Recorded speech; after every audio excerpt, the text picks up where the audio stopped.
Should I play Diablo 4? Is it worth playing? What can I expect out of the game? What is the game really like? It's a question a lot of you guys are probably asking yourselves, because on one hand, you don't want to miss out on a massive new game launch, but at the same time, you don't want to waste your money on hot garbage or on a game that isn't really your style. I want to paint a picture of what Diablo 4 will be like. So in this video, I'm going to be breaking down the entire game so that you know what to expect out of Diablo 4.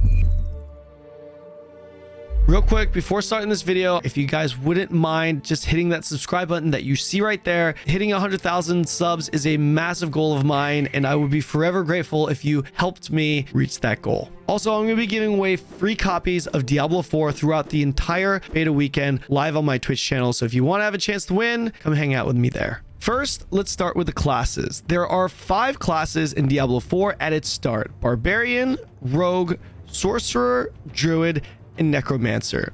Each class will have a total of 6 skill sets, each containing multiple skill options: 1 gauge generating skill set, 1 mana resource consuming skill set, 1 ultimate skill set, 1 defensive skill set, and 2 other class specific skill sets. After selecting your class, you'll experience something never experienced before in any Diablo game: an open world. Dungeons upon dungeons are to be expected in any ARPG, but Diablo 4, despite being an ARPG with some MMO elements, will feature a seamless open world. Despite having an open world, the majority of your experience in it will be consistent with other Diablo titles, solo or in a party. Diablo 4's world will still provide the desolate immersion for the most part. You can ride solo or form a party with up to 4 people with some bonus experience. And you don't have to worry about loot, by the way. Everyone will have their own separate loot and even be able to trade or gift their loot to anyone in the party. You can group up with people in your Battle.net friends list or even find randoms around you in the local party finder system. MMO influences kick in with populated city hubs where you'll be able to see other players running around. You have your world bosses in the open world, which will phase you in with up to 12 players max per boss. And you also have your mounts, which are definitely a traditional MMO staple that we'll be seeing for the first time in Diablo 4. So I got my class and I kind of understand the function of the world. Got it. What next? Well, what's next is the campaign, main story quest line, if you will. The campaign in Diablo 4 is not a linear one, meaning once you finish a short prologue and enter the first major city, you'll be able to venture out any direction you want and complete your campaign. There are multiple paths that you can take to complete your campaign, allowing you to complete them virtually in any order you wish. The mobs and zones will also level up with you as you progress through the campaign, as will rewards. As you continue the campaign, you'll come across a variety of game content, starting with side quests. In Diablo 4, side quests are very much worth doing since they'll reward you with experience, gold, caches that include crafting mats or elixirs, but most importantly, renown, which you can think of as region rep points that you need to obtain skill points, potion charges, and paragon points, all crucial elements that are needed to progress your character. Back on topic of side quests, you can expect there to most likely be at least over 20 side quests per zone. These quests can generally take anywhere from seconds upwards to 15 minutes if they have a quest chain, and may also require strongholds, dungeons, and levels to be completed as a prereq. Dungeons have always been a key part of the Diablo series, and nothing has changed on that front for Diablo 4. Like side quests, expect to have over 20 dungeons a zone, estimated to be over 100 dungeons across the entire game. Always complete these dungeons, as they'll reward you with not only the obvious experience, gold, and item drops, but they'll also reward you with a lot of renown and legendary aspects for your Codex of Power. Well, what the hell am I talking about? Well, a Codex of Power is just a codex that lists out all of the legendary aspects or legendary effects that you can have applied to your gear. You'll have this codex available to you across all of your characters, by the way. A total of 115 legendaries can be found across all dungeons in Diablo 4. So you also keep hearing about this stronghold. What is that? Well, you can think of strongholds as PvE capture points that you complete for a ton of renown, 50 to be exact, as well as your experience and sometimes even dungeons and waypoints. Once you complete your stronghold mission, it'll unlock for good, along with others such as vendors and artisans. Outside of side quests, dungeons, and strongholds, you'll also have local events that you'll come across.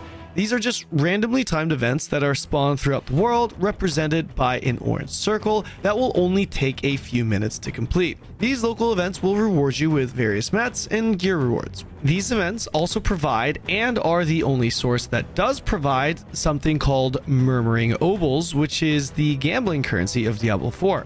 You take this currency to a specific vendor called the Purveyor of Curiosities, and you gamble for gear. Really, the only other thing to look out for during your journey through the campaign would be the Altars of Lilith, which is just the name for these random statues that are hidden throughout the world that increase all of your character's attributes by discovering them. And we're looking at well over 100 of them in game. The last leg of your journey are the open world events and endgame loot. Starting with the open world, you've got Gathering Legions and World Bosses.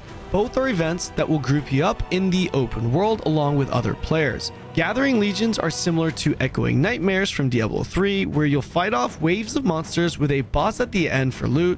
And World Bosses are, well, exactly what you'd think they'd be. You get grouped up with other players, maximum 12 players per boss, and fight to take him down for loot. On that note, World Bosses are going to be a completely new experience for Diablo fans, and it's got some very interesting mechanics to them.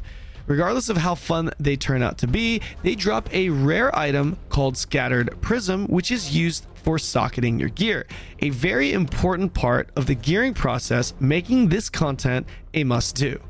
On the matter of the endgame loot, you'll also take part in what's called the Whispers of the Dead from the Tree of Whispers, which are just world bounty quests.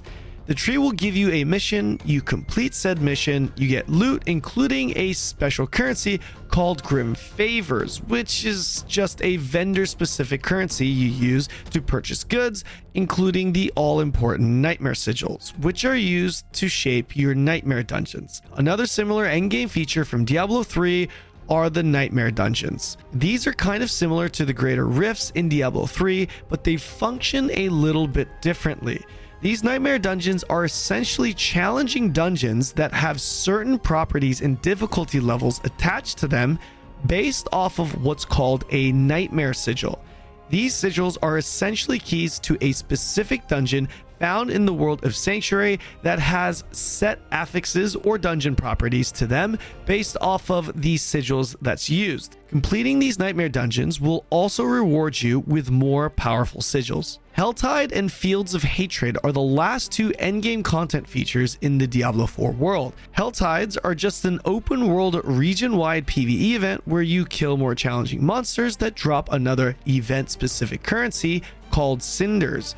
These cinders are spent on Helltide chests that reward you with more gear loot. Fields of Hatred is the open world PvPvE content. The objective here is to obtain an item called Seeds of Hatred, killing mobs or players, then changing your seeds into red dust at the Altar of Extraction, which will flag you for PvP, allowing you to be killed by other players seeking to steal your seeds by killing you. If you are able to successfully change your seeds into red dust, then you can spend it at a specific vendor for PvP cosmetics and other horizontal loot. You will drop the seeds when you die, but you will not drop the red dust when you die. Of course, we'll see leaderboards and world tiers on top of all this, as well as the Paragon board that will show up at level 50, which will further emphasize the build diversity, but that's pretty much the journey from start to end game with Diablo 4. Other notable things to know along the way are some of the key vendors in the game. The Alchemist allows you to upgrade your potions and craft elixirs. The Jeweler is there to provide you the ability to craft or upgrade your gems, socket gear, unsocket gems, or upgrade your jewelry. Keep in mind, you can unsocket gems at any time for a gold cost, and you will keep the gem. The Occultist is another main vendor that is used for the purpose of managing your legendary aspects that we talked about earlier, as well as your sigils. This vendor is also the go-to for enchanting your gear for better affixes as well. The last notable vendor on the list would be the Blacksmith, who you'll go in order to repair, salvage, and upgrade your gear. Upgrading gear is a big part of character power progression in Diablo 4.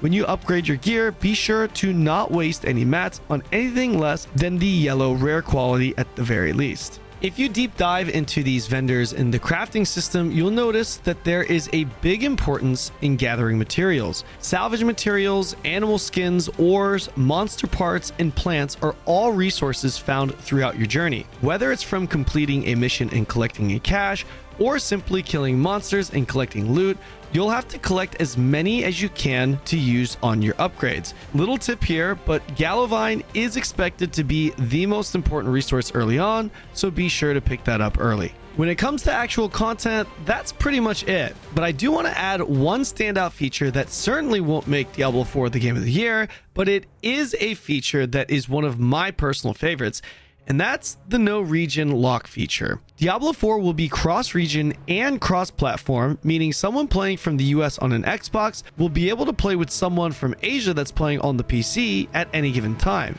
Being someone who travels a lot and has friends from all across the world, this is a massive W since I could still play with low ping when I'm solo, but I can also still play with my buddies from a different region at any given time without having to full commit to it permanently. And this, ladies and gentlemen, is the full breakdown of Diablo 4. Hopefully this video has given you a better idea of what to expect with this game, and hopefully you can make a more educated decision on whether or not this game is for you. Once again, coming out with me on Twitch, have a chance to win a free copy of Diablo 4, and I'll see you in the next video.